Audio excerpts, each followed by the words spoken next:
there are some problems which Western people have in understanding the life of Zen, and I thought that before we go any further, I would devote this program to discussing one of the most crucial of these problems. It keeps coming up as people in the West learn about Zen or in some way come under its influence, whether they be painters or writers or just so-called ordinary people. And I think the central problem is the question of whether Zen is a kind of capricious, do-as-you-like spontaneity, or whether it's a very rigorous discipline. If you read, say, a book like The Dharma Bums by Jack Kerouac, you might get the impression that Zen is simply living the way you feel, following the natural rhythm of your own spontaneous inner life. On the other hand, if you read some of the books by Dr. Suzuki or other authorities on Zen, you would gather quite the contrary, that it is an extremely rugged and difficult undertaking.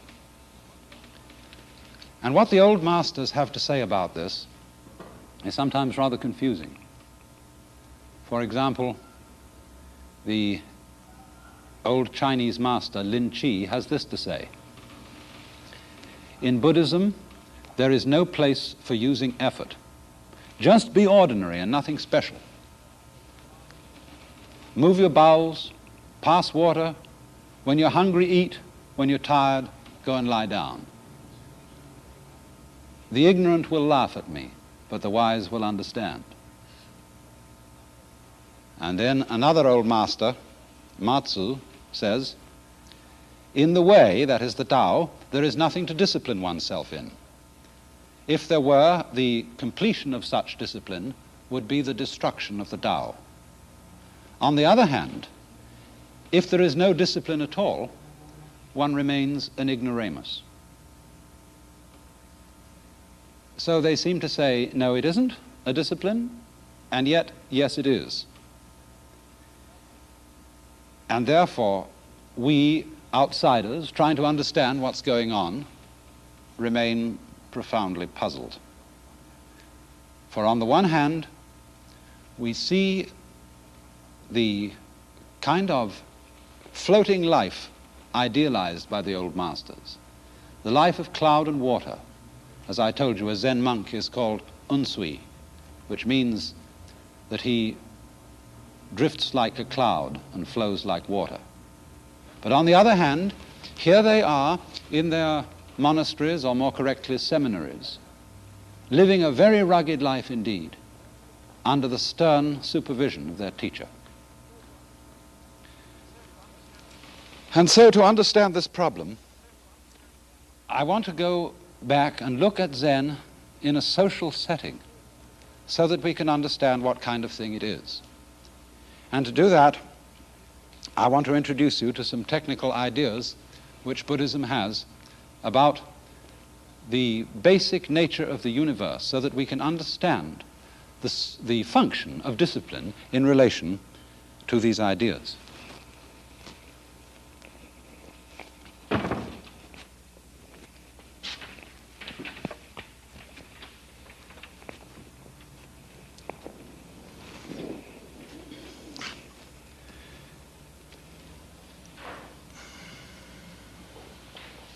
Now, there is a special word which designates the fundamental Buddhist idea of the character of the universe in which we live. And this Sanskrit word is the Dharma Dhatu. The word Dharma has many meanings in Sanskrit. Sometimes it's doctrine, sometimes it's method, but here I would say it means something like function. And dhatu means realm or world. So this is the doctrine of the whole functioning of the universe. And it gives us a picture of a universe which is completely relativistic. What does that mean? If you stand on the earth, it seems to you that the moon is moving. If you stand on the moon, it seems that the earth is moving. And there's a Zen poem which says, "Empty-handed I go, and yet a spade is in my hand. I walk on foot, and yet I'm riding the back of an ox. When I cross the river, the bridge flows, and the water is still." In other words, I don't know what an empty hand is, except in relation to a hand with something in it. I don't know what it is to walk on foot, unless it's in relation to some other kind of transportation, such as riding. And I don't notice motion, unless it's a relationship between something that's still and something that's moving. And so where you've got an idea of the universe in which everything is relative to everything else, you have, as it were, a scheme of interconnections between innumerable points,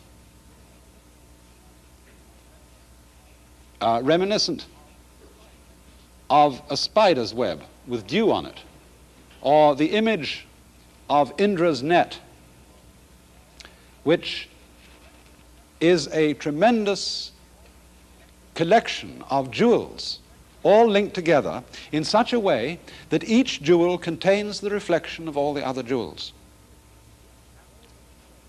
And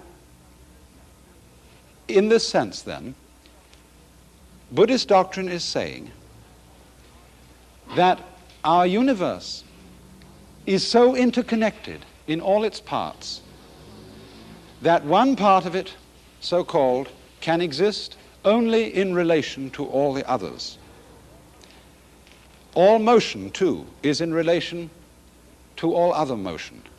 So that there is, it works, as we would say in physical theory, as a field of forces. There is no separate center in which any motion or activity originates.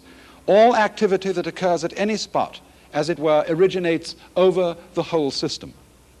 And this is another meaning of the Taoist idea of Wu Wei. You remember this term, Wu, not Wei, acting or striving.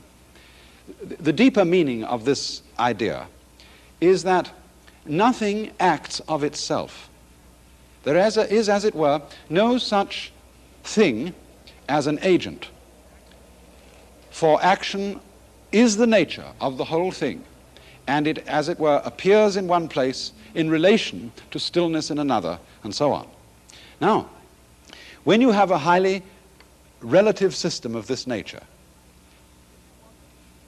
if you want to introduce into it some kind of order, as we want to introduce order into society, we can't base a social order on a completely relative conception of the world. Because in order to have cosmos instead of chaos, you've got to have some standards. But since these standards don't exactly exist in the universe, we invent them. And therefore our social life depends, as it were, on practicing certain deceptions. The Western philosopher Weihinger invented the term, the philosophy of as if. And all social order and communication depends upon certain deceptions being practiced. And I would say these deceptions are as follows. The first deception is that there are things. That is to say, that these vortices or nexuses in the total pattern of the universe are real and separate from each other and can be treated as such. In other words, to describe, to talk about the world, we have to break it down into various different units.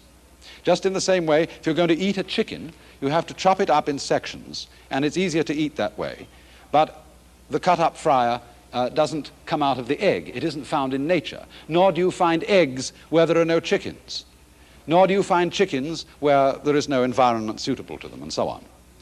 So the pretense that things are separable for each other is necessary in order to think and talk about them. The next thing we have to pretend is that there are agents.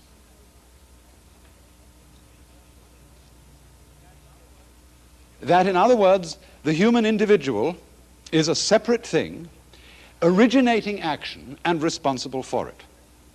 But in this conception of the completely relative universe, action does not originate at any particular spot.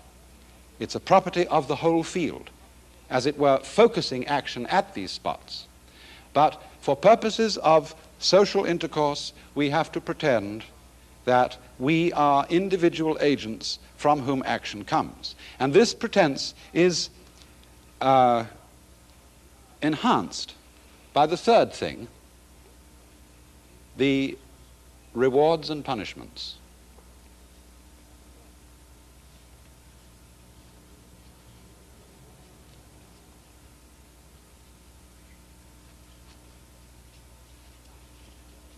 Now, this is terribly important.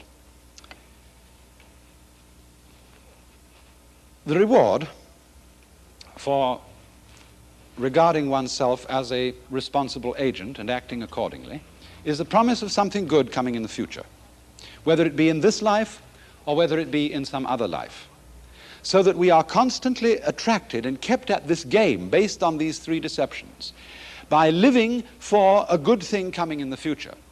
And this, as it were, conceals from us what our own proverb tells us in saying, tomorrow never comes. We are only really ever alive now. And we get distracted from living fully now by having our eye on the future. Now, of course, there is a reasonable advantage in planning for the future. But a person who is, as it were, hypnotized by the future and unable to be awake now really has no use in planning for the future, because when his plans develop, he won't really be able to enjoy them. Punishments are not only the punishments that parents and teachers mete out to recalcitrant children, but we begin to get the feeling that, for example, things like disease or accidents are punishments, and that death too is a punishment. And as if that weren't sufficient, societies have always invented a complicated system of post-mortem retribution, various heavens and hell, whether they are permanent or impermanent, in which the rewards and punishments are further extended. Now, this system of deceptions, we could say creative deceptions, I don't want the word deception to have a bad flavor, is inculcated into us in childhood in every culture in the world. And it leaves a permanent mark on us. The mark being that we come to believe that these three things are real. Having accomplished the job of creating a social discipline and of getting human beings to step the right paces, to dance, as it were, to the tune played by the piper. Having done that, they are burned into us. And so we come to feel that we really are separate things, that we are agents and sources of action, that we are actually responsible for what we do, that there is that ego thing inside us, which is the initiator, the doer, the will behind all action. And so we also come to believe in these various rewards and punishments, whether it be the Christian system of heaven and hell, or whether it be the Hindu-Buddhist system of transmigration or reincarnation, living life after life after life, inheriting in each following life the karma or destiny which we prepared for ourselves in the preceding one. And this is very convenient, because then there is no, as it were, way of escaping the police. There are celestial police as well as terrestrial police, and by this we are kept in order. But you see, this stratagem of these social deceptions is really like a raft that we use to cross a river. When we have, in young people, inculcated the order, to go on being taken in by these deceptions is like picking up the raft when you've crossed to the opposite bank and carrying it with you, and it becomes a burden. And so what Zen is basically is a way of freeing human beings from those deceptions, returning them to the vision of the world in its complete relativity.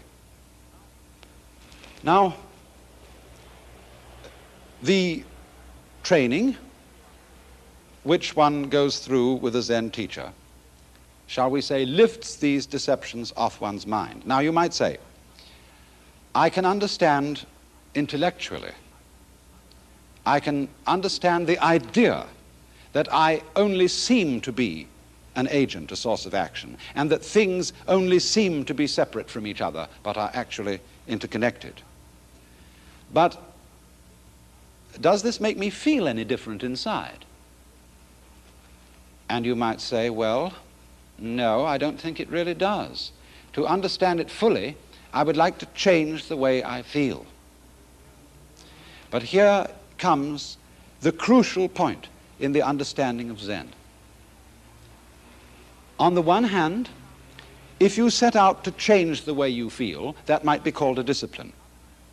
On the other hand, if you decide simply to accept the way you feel and not try to change your inner feelings at all, that might be called letting things alone.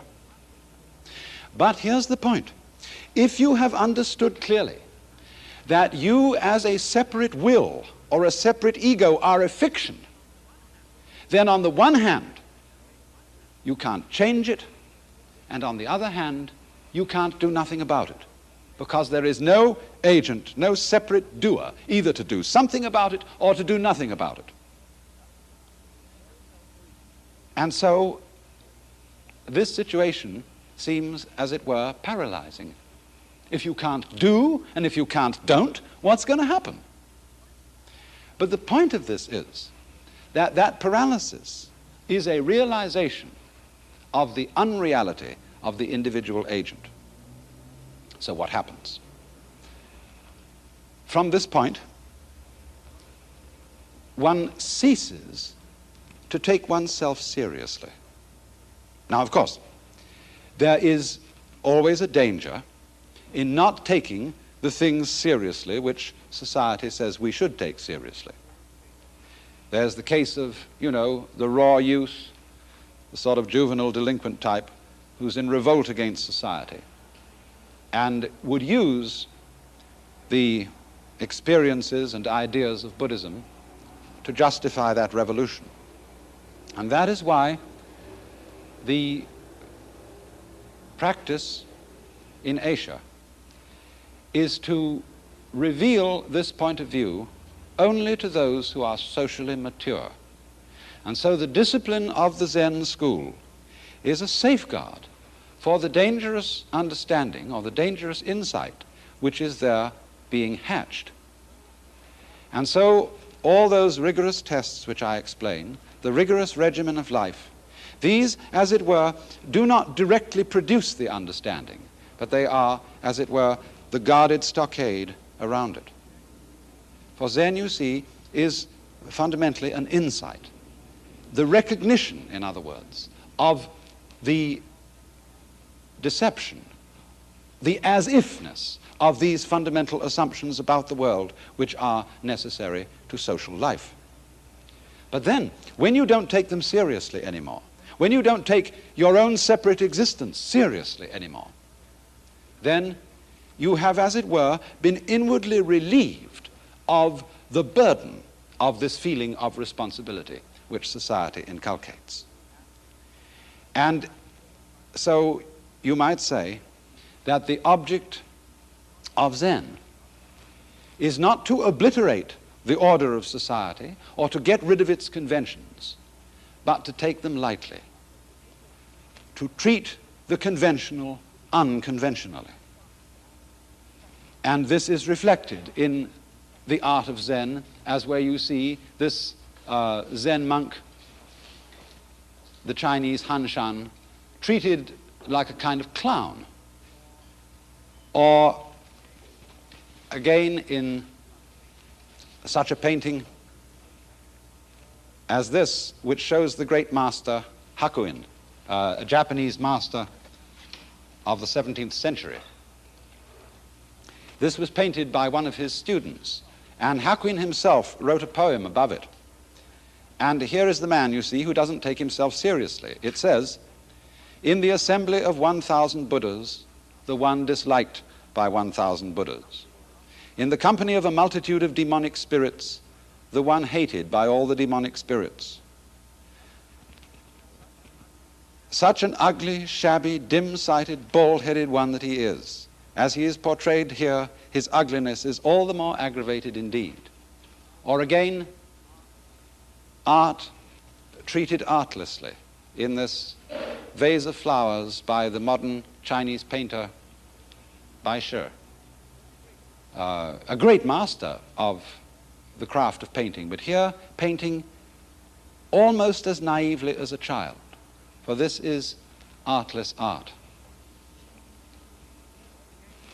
Or again, the sacred treated in a secular way, as in this painting by Sengai, another 17th century Japanese master, of the three sages, Buddha in the center, Lao Tzu to the left, and Confucius to the right. You see, they're treated in this slightly humorous vein that doesn't take them quite seriously. Now, in order to understand the real element of discipline in Buddhism, Western students often get phased or muddled by a kind of what I would call mysterious East department, a projection of too much excellence on something foreign that is not familiar to us.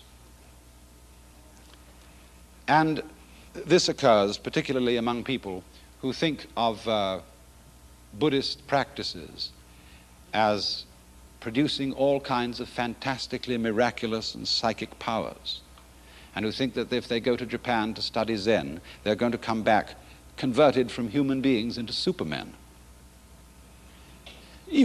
Of course, in popular superstition in Asia itself, Buddhism is sometimes regarded in this way. But really, it's a very natural thing, and we shouldn't be taken in by that. And when we see works of art such as this, we sometimes have difficulty in judging what kind of excellence is in them, what difference there is between formal art on the one hand and Zen art on the other, because we are so with these productions, we belong to a foreign culture. Now let's take an example of a certain piece of calligraphy.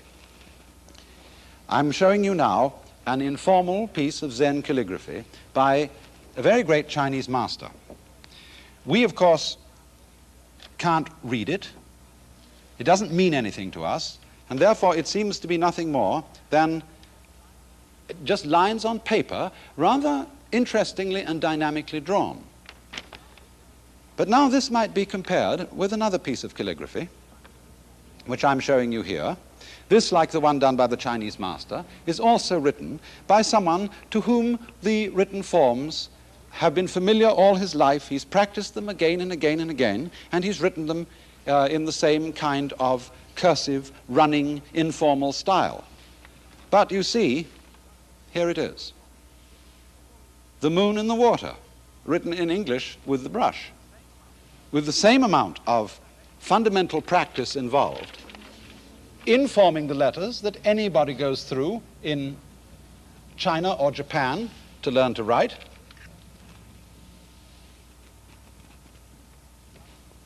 But the style is the same informality, showing the dynamics of the brush.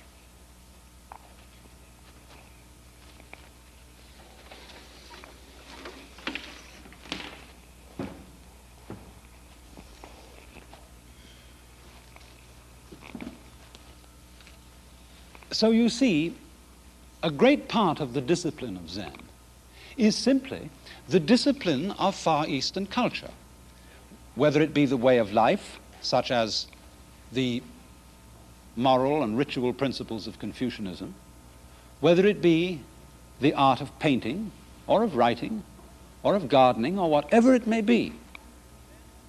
Zen is something that exists in relation to and is manifested through the ordinary cultural disciplines of the Far East. But in itself, what Zen is something quite different from these disciplines. You see, every discipline that we undergo envisages success in achieving certain skills. And success is something that we must always think about in relation to the individual considered as a separate agent or will. Do I succeed or do I not succeed? Zen, however, you see, is the essential insight that this individual will is a fiction. It isn't a question of fatalism either, because fatalism is the idea that the individual will is the puppet of circumstances. The insight of Zen is that there is no individual will. And therefore, Zen is fundamentally not a matter of success.